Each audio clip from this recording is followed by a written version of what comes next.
I think there's just been a lot of manufactured controversy around this.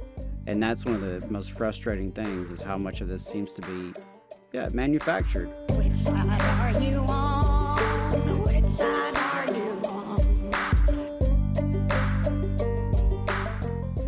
Governor Ivey, despite not having weighed in on behalf of United Launch Alliance workers in Decatur who were fired for not getting vaccinated, many of whom had legitimate medical exemptions, and all of whom had legitimate exemptions under the contract that was agreed to by the company, despite not having weighed in on behalf of the workers in Alabama's longest strike, Governor Kay Ivey has weighed in on behalf of Canadian truckers who oppose vaccine mandates. She joined a letter with, I believe, 18 other governors to President Biden and Prime Minister Trudeau requesting that they reinstate the vaccination exemptions, which, frankly, I'm not opposed to that. If you've heard our coverage on the situation at United Launch Alliance, we are very sympathetic to people who, at the very least, to people who have legitimate medical exemptions. There's no vaccine in the world that needs to have, or that scientists would say should have 100% vaccination rate. That's just not a thing that we need, and it's not a thing that the vaccines are meant to do. And so there are legitimate medical exemptions, and ULA fired people for that, and I think that those should be respected. And I'm even sympathetic, I won't speak for Adam here, but I'm even sympathetic to people who have deeply held religious or other convictions for it, because I think that testing and masking is an adequate substitute for vaccination in the case of somebody who has one of those beliefs, even if, and it would be rooted in misinformation. I just haven't seen the evidence that mandatory vaccination is going to, of everybody, is going to greatly increase, or even increase at all, other people's safety. Others have convincingly argued that, including in places that we're allied with, like StrikeWave, and there's an article by them linked in the show notes, that vaccine mandates are important personal protective equipment, and that we wouldn't, for example, oppose the discipline and ultimately the termination of a worker who flagrantly violated other safety protocols and put other people in danger. And, that's a convincing argument, but for me, it just seems that there are substitutes for vaccination in a way that there are not with other safety protocols, like if you're operating heavy machinery, that render as much, if not more, protection to others than a vaccine mandate. You being vaccinated, there is not anything else that you can do as an individual to protect, based on what we know now, there's not anything that you can do as an individual that will protect yourself from death more than getting a vaccine. That's clear. But as far as protecting other people, it does seem like regular testing, weekly testing, and wearing N95 masks, it seems like that is going to do more, actually, to protect other people from transmission than even getting a vaccine. And so I'm just really, really, really, really, really hesitant to say that you can't have your livelihood if you're not willing to do this thing, if I'm not shown clear and conclusive evidence that it's going to drastically improve the lives of others. But I want to say on that point, though, we do have these type of mandates in many capacities and across many industries. I have a daughter in kindergarten. We had to show proof of her shots before they would let her in kindergarten. Same with those of us who, of course, work in schools and in healthcare and numerous industries. There's all sorts of various mandates, you could call them. So yeah, I definitely I hear where you're coming from, and I don't disagree with you on that. I would just add that it's worth remembering that this isn't totally out of nowhere. It's not completely unprecedented. There are folks who are already subject to various sorts of mandates. I mean, hell, this talk about one we're not really supposed to talk about, which is drug testing. Yeah. We have people who, are getting Yeah. paid No kidding. less than a living wage and have to piss in a cup, so that their employer knows what they may or may not have been up to within the past 1 to 2 weeks. Right. I mean, that's bizarre. Yeah. So That's true. So yeah, and I agree with you, and I also think that That context is important because there are people who would kind of have you believe, and I can even forget sometimes that context, that this isn't actually necessarily the craziest thing that we do. yeah, exactly. I mean, so that's not to discount that it's a legitimate issue, but I think there's been a lot of vested interest in making this out like it's this brand new controversy, and separating it from other contexts, because we're all subject to all sorts of government mandates. Right. If you would like to have transportation, Mm-hmm. you have to go through the hoops to get a driver's license. You have to obey the traffic laws. A red light is a mandate. Right. So yeah, I think there's just been a lot of manufactured controversy around this.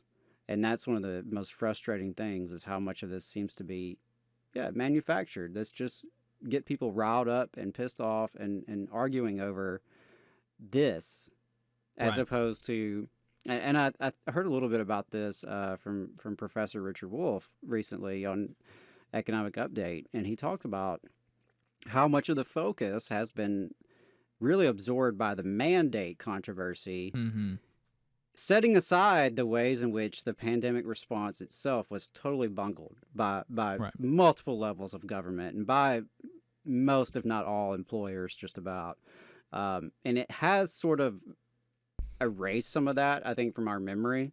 How many people died who didn't have to with better Right. policy? How many people suffered and died because they had callous employers who just didn't give a crap, and no one was making them give a crap? So that's my 2 cents on that. Yeah. Unfortunately, just reinstating the vaccination exemption is not what these truckers are asking for. Their official statements on the matter from people who are like kind of leaders. There are various demands from all sorts of people, including like the resignation of Justin Trudeau. But as a group, it seems like the two demands are a total reversal on all COVID protocols and a removal of contact tracing when you re-enter the country. And that's just like Looney Tunes. I mean, that doesn't make any sense. And, especially if you're trying to come at people, trying to get them to be sympathetic to you, you have to be willing to give, like be an adult and like come to the table and compromise and say, okay, look, I have really, really, my thoughts about the vaccine are really deep, and like I'm wrong, but I'm really hard-headed about being wrong. So I'll wear a mask because like it doesn't, it's not a big deal to wear a mask because I'm not 3. I'm not a child. But they're not doing that. They are being toddlers, and they're saying, no, we have to get rid of everything. And I also, that's crazy. Correct me if I'm wrong here, but it's my understanding that across Canada, about 9 in 10 truckers are already vaccinated. That is true. These are a serious minority of truckers, right. And these demands do not hold the support of the Canadian populace. Most people are in favor of some amount of COVID protocols because, like, we're adults and there's a pandemic, and it's not unreasonable. I'm not saying that you should never go out again, but it's not crazy to wear a mask. Or it's not crazy to maybe not go to the club one weekend when a wave is coming through. I mean, like there are things that seem reasonable. And it's also worth noting the impact that the convoy has had on other workers. Protesters, according to a Canadian Auto Workers Union, Protesters are denying workers access to their jobs and economic security, including thousands of uniform members, a Canadian auto workers union said in a statement. And there have been auto factories in the U.S. and in Canada that have had to shut down, and people lost their wages because of this. Other unions, such as the Teamsters and IFPTE, have also denounced the convoy primarily because of their association with extreme right-wing factions. There was one video that I saw online that this woman was asking the crowd, presumably rhetorically, are there any white they keep telling us there are a bunch of white supremacists here. Are there any white supremacists in the crowd? And her goal was to get a silence, like nobody respond, so that she could say, oh yeah, see, look, these people are crazy, we're not white supremacists. But then the crowd erupted and said, yeah, we're right here. And she just like went on with her bit and said, yeah, see, we're just patriotic Canadians. Like, we're that's the disturbing thing is the far right connections who are behind this. right. And, of course, there's a good deal of American right-wing money that's also funding this.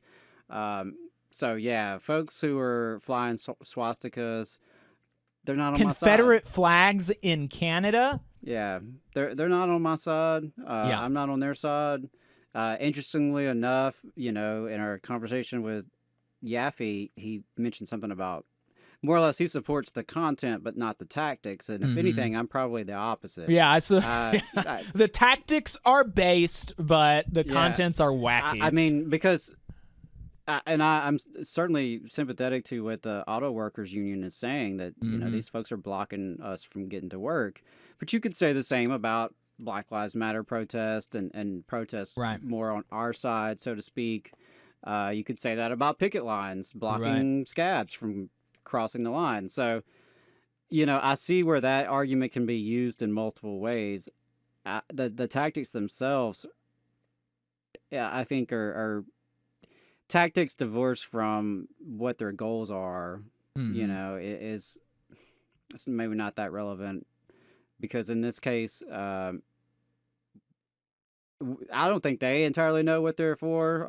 It seems to me, to be very scattered. There's definitely far-right elements who are sort of behind this thing. I'm sure there's just ordinary folks who've been wrapped up in it over vaccines or other issues, or maybe they just don't like Trudeau. It seems to be a mixture of all that. I'm not demanding law and order over there, just like I wouldn't here. But yeah, it is interesting though seeing, someone like Kay Ivey, Alabama governor, come out in favor of these folks. Yeah, while ignoring these kind of issues right here in her own state. Right. And while her own legislature is busy trying to criminalize protest movements. Protest movements far less disruptive than what these guys are doing. Right.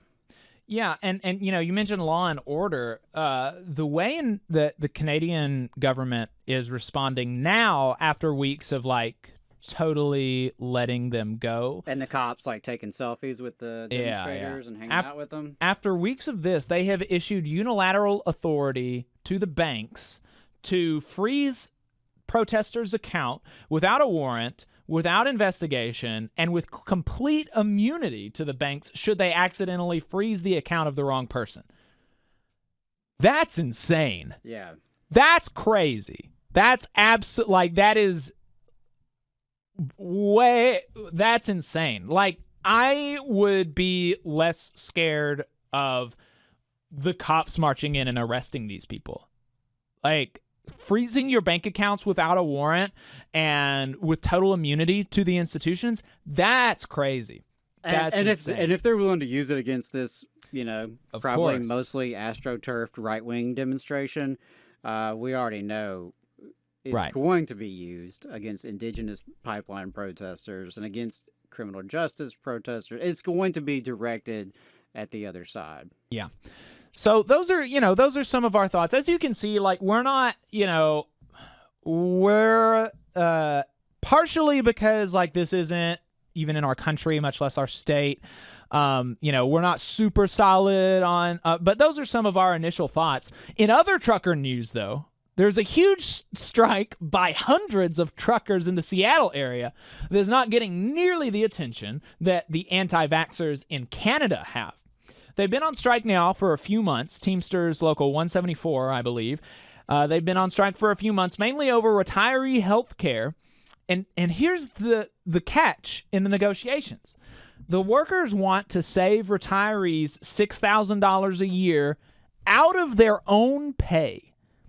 The workers, from their paychecks, want to send retirees, like they want to take away $6,000 a year of their premiums. And the company won't accept the language, even though it won't cost them a penny. That's crazy. And that they've held out for months over that is even crazier.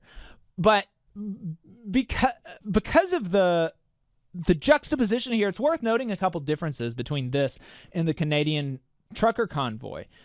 The strikes, by their nature, have majority support in the workplace or the industry that they're at, which is not something that we can say for the Canadian trucker convoy. There is an amount, we mentioned about the you mentioned that picket lines, like they stop scabs from going into work, and there's an amount of democratic legitimacy to that is simply not there in the Canadian trucker convoy. It's just simply not there. It's also over material benefits, and there is a connection to the community, whereas these are truckers from like all over Canada swarming a residential neighborhood and blockading a and how many a of bridge. How many of them are even truckers? Right. So that's something to keep in mind. You can read more about that in Kim Kelly's article in The Nation. The attorneys of Maples, Tucker, and Jacobs are proud to represent working people in Alabama and across the Southeast.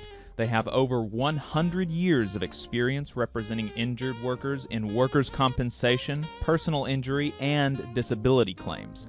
Let their attorneys help you when you get injured on the job. You can find them at www.mtandj.com or 855-617-9333. Let Maples, Tucker, and Jacobs help you when you get injured on the job. Again, the website is www.mtandj.com or the phone number 855-617-9333. No representation is made that the quality of legal services is greater than the quality of legal services from other law firms.